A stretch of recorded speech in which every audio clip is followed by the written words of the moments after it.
I said, like the main struggle, like how to keep the flow, how to keep new things coming into the game, how to keep the bugs fixed at the same moment. And your ideas is also great. Like I have many community ideas, screenshots, design rework, many things that literally like in the perfect world needs to be done because they're great. They will do they will make the game better, but we don't have enough time for it.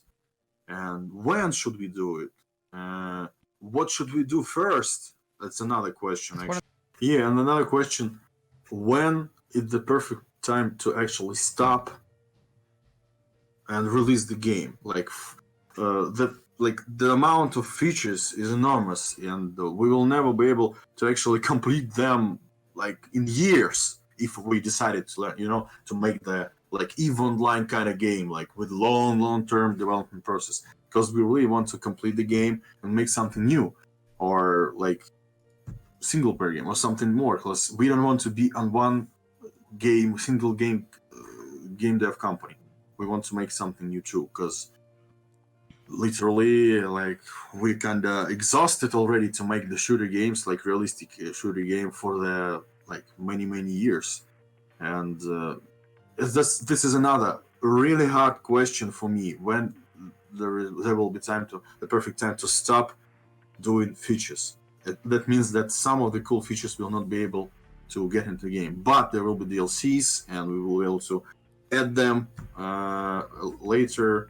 So I don't know why I am telling you this, because this is kind of things that always visit me like in the late night.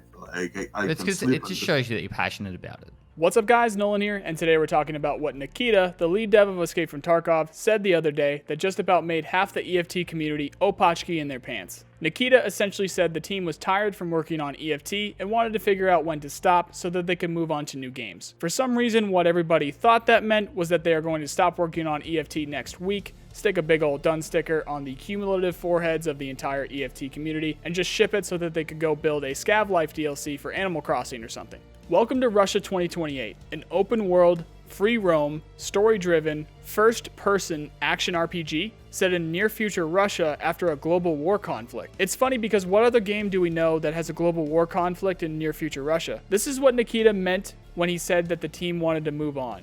A story-driven FPS RPG that the BSG team is very passionate about. But just like all the best passion projects, the team that thought of it didn't have the means to properly build it, so they decided to work on something else in the meantime to raise funds in order to build their passion project, which brings us to Escape from Tarkov. Battlestate got their start with an arcadey, COD-like shooter, Contract Wars, which featured two paramilitary corporations fighting over a city in the Norvinsk region of Russia.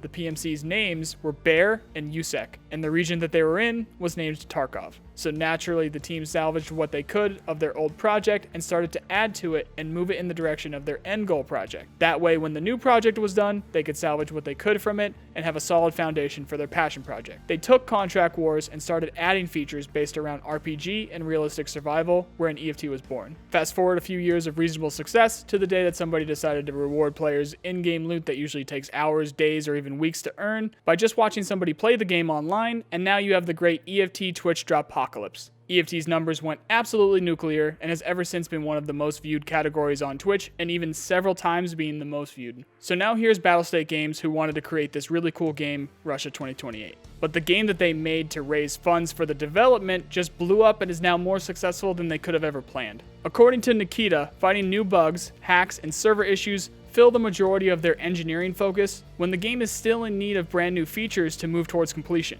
With those new features will come more bugs, more excitement from the players that will cause more server issues, and more need for hackers to want to break through. It's an endless cycle. If EFT wasn't public, then they wouldn't need to deal with hackers or server issues, and the engineers could just build the features needed for full release. But if it never went public, then it would never have gotten the success to fill BSG's bank account and pay for the engineers in the first place. Now welcome to the issues of early access. In order to move forward with development, BSG will need to cut a corner here and there that will undoubtedly cause some ripples in the community. There's going to be some crazy bug that comes around or a new wave of hacks that the team will just need to ignore. That way they can build the required features for release, launch them so that we can test them, then at the same time fix the bugs and hammer the hackers. After some more time for testing, fixing, and hammering, EFT will be ready for launch. Repeat this cycle a few more times around the post-launch DLC, then EFT will be done and Battlestate can move to the production of Russia 2028, which is what they were so passionate about from the beginning. That is what's constantly going through Nikita's head, and that is why he also looks like he just finished fighting a grizzly bear and a polar bear at the same time whenever we see him. It's also why he said the things he said during the podcast. If you want to learn anything about EFT in a short, no BS fashion, then you can check out my EFT Like a Pro playlist. If you like this video, then you know the drill. I really appreciate the people who do. If you lack the critical information, then you can ask me during my live streams. Otherwise, I hope you at least learned something, and I also hope you have a nice day. See you guys.